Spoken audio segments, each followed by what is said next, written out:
هذه صفعتين متتاليتين ما حدث يعني اليوم رانا في قارة آسيا، يعني ما حدث في إندونيسيا وما حدث في تيمور الشرقية أيضا ما رأيناه، وأيضا في الصين اليوم.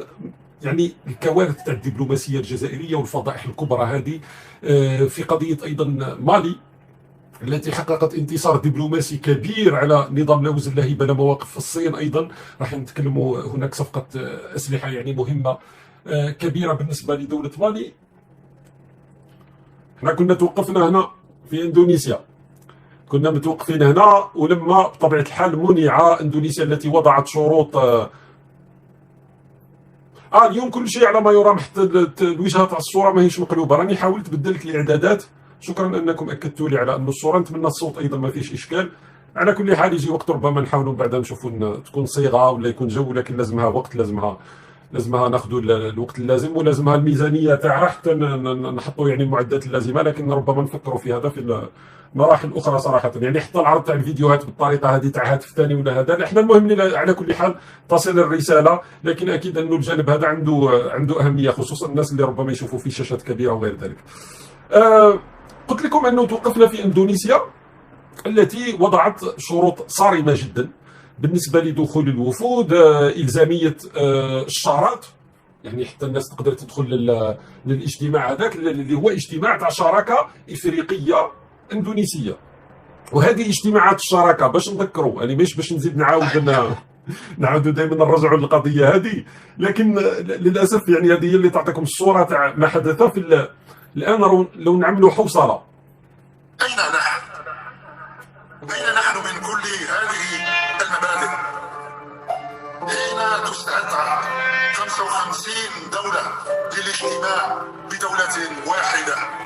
الناس راح نشوفوها كلها، نشوفوها ربما في فرصه اخرى. لكن هذه البكائيه اين نحن كانت في غانا، لما غانا ارادت فرض بطبيعه الحال انه اجتماعات الشراكه بين الاتحاد الافريقي والشركاء الاقتصاديين في العالم لا تشارك فيها الا الدول المعترف بها في الامم المتحده. معناتها 54 دوله في الاتحاد الافريقي، والكيان هذا تاع البوليساريو اللي هو عضو في الاتحاد الافريقي لا يشارك، لانه هذا صار يشكل حرجا بالنسبه للاتحاد الافريقي. وغانا تعترف بالبوليساريو تاريخيا اصلا، لكنهم قالوا ما يزيدوش هذو العرايا يشاركوا. اذا حدث ما حدث في اليابان، العمليه تاع البلطجه هذيك والقضيه تاع ادخال هذاك المرتزق تاع البوليساريو اللي يدخل باللافته، وفيما بعدكم شفتوا الفضائح اللي صارت. فاندونيسيا غلقت اللعبه كليا، دارت درس في الاخلاق للنظام الجزائري، وعاملت النظام الجزائري اصلا كمجموعه من العصابات. ففي الاجتماع هذا في القمه بطبيعه الحال، واحمد عطاف اصلا قاطع تلك القمه. الان وصل وقت القمه اللي هي اهم، اللي هي قمه الصين افريقيا، التي تجري دوريا كل 3 سنوات. قمه التيكاد هي كل سنتين بين اليابان والاتحاد الافريقي، وقمه هذه الصين افريقيا هي كل 3 سنوات. اولا احمد عطاف دار محاوله باءت بفشل ما تقدروش تصوروا. قبل ما نوصلوا لقضيه البوليساريو والمغرب وغير ذلك، نبداو اولا بمالي. لماذا مالي؟ احمد عطاف اول مهمه ذهب اليها قبل بدايه القمه، لانه نزل في الصين قبل بدايه القمه. شوف مخك يحبس، صدقني باللي امور تقريبا ماكش راح تصدق واش راح تسمع. الدرجه تاع نحاولوا فقط لو نرجع لكم لاحد المقالات، لا ادري اذا كنا راح نلقاوه ولا لا. اسلحه، لانه كاين تفاصيل ماذا بيا نعطيوها كما هي. أنا لقيناه. دولة مالي ذهبت يعني ممثلة في عاصمة غويتا قائد المجلس العسكري إلى هذه القمة بين الصين وإفريقيا. أحمد عطاف سبقه لماذا؟ أحمد عطاف سبقه من أجل إقناع الصين بأمر. تخيلوا الأمر هذا هو منع يعني استجداء الصين من اجل انها تمنع صفقه اسلحه بين شركه صينيه وبين دوله مالي. تعرفوا بان الجيش المالي يواجه صعوبات في العتاد، الدول الغربيه فرض عليه عقوبات، لهذا الجيش المالي بحاجه الى تسليح. فدوله مالي ذهبت قاصده دوله الصين من اجل الحصول على اسلحه متطوره. احمد عطاف اراد ان يقنع الصين بالعكس، انها تلغي هذه الصفقه. تخيل، يعني النظام الجزائري ليس فقط يدعم الانفصاليين في مالي، ليس يرافع في مجلس الامن، ورانا سمعنا المره الماضيه كيف رافع في مجلس الامن من اجل منع وصول مالي ولا حصول مالي عفوا من اجل ادانه قصف مالي لناس انفصاليين يريدون تقسيم مالي.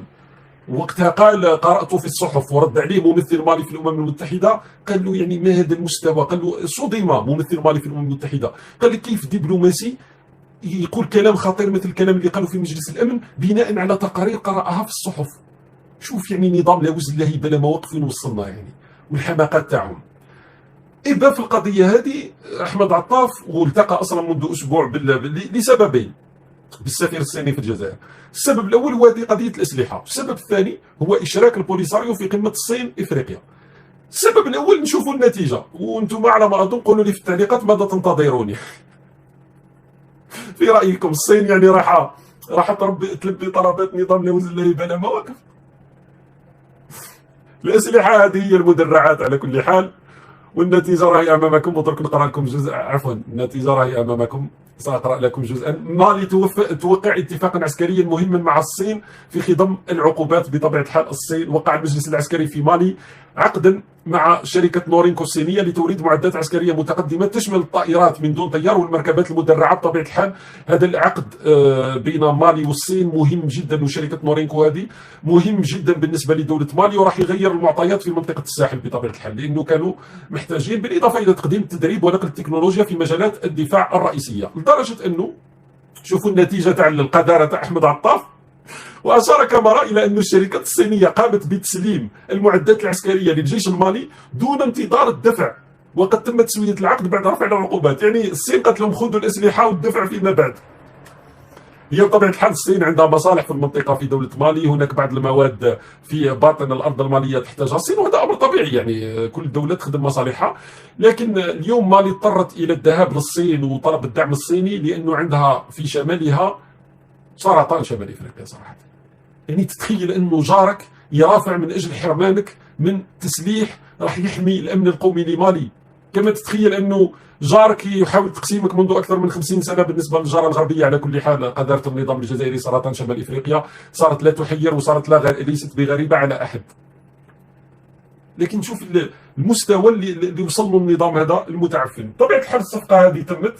الشق الثاني وهو إشراك البوليساريو في هذه القمة، وهو كان مطلب النظام الجزائري. هي في الاعتيادية بطبيعة الحال الصين ترفض مشاركة ميليشيات البوليساريو مثل اليابان، اندونيسيا. هذه الدول كلها ترفض التعامل مع انفصاليين، لأنه أصلا هذه الدول كلها ذاقت من مرارة يعني هذه مطالب الانفصالية وغير ذلك وضرب استقرارها. فالصين ليس فقط رفضت مشاركة ميليشيات البوليساريو، بل وهذه يعني من شهود عيان كانوا حاضرين في هذا التجمع وفي هذا الاجتماع عفوا، وفي هذه القمه بين الصين وافريقيا، انه تم معامله الوفد الجزائري وكانه مجموعه من المجرمين، يعني خوفا من انه مثلا يدخلون لافته يدخلون اشخاص من البوليساريو. هذا الامر مستحيل، لانه اصلا الصين تمنع انه الاقدام الوسخه لهؤلاء المرتزقه تاع البوليساريو تطأ الاراضي الصينيه تماما، يعني باش نكونوا واضحين ونقولوها بكلمات يفهموها الجميع.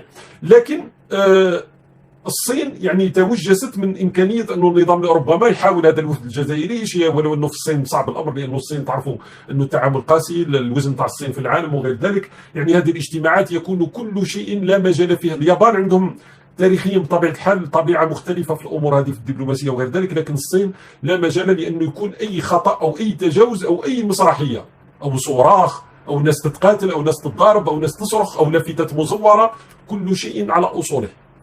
ولكن الوفد الجزائري عوملوا كالقذارة التي يمثلها النظام الجزائري صراحة، مجموعة من المجرمين تتم مراقبتهم بشكل مقرب. كل الوفود عوملت بشكل طبيعي جدا كضيوف للصين، إلا الوفد الجزائري بعد الفضيحة على اليابان. لهذا وقت الفضيحة على اليابان قلت لكم بأنه ستكون لها تبعات خطيرة جدا القضية هذيك في المستقبل. يعني الآن في كل الاجتماعات الناس راح يديروا حسابهم باللي موجود نظام تاع يعني عنده ممارسات تاع عصابات، تاع ناس تاع الشوارع، ماشي ناس يمارسوا الدبلوماسيه. يعني باش تشوفوا النظام هذا المتعفن اين اوصل صوره الجزائر امام العالم. شوف يعني الكوارث، معامله على حجمهم، يعني معامله على حقيقتهم. اطلب منكم في النهايه الناس اللي ماشي مشتركين تشتركوا في القناه يعني هذه تاع اليوتيوب، تفعلوا لنا الجرس، تخليوا لنا تعليقاتكم اسفل الفيديو وارائكم. خصوصا الى يومنا هذا مازال ما عرفناش على كل حال مصير اين هو الكرسي. يبدو لي انه راح نغادروا العالم هذا دون اننا نعرفوا.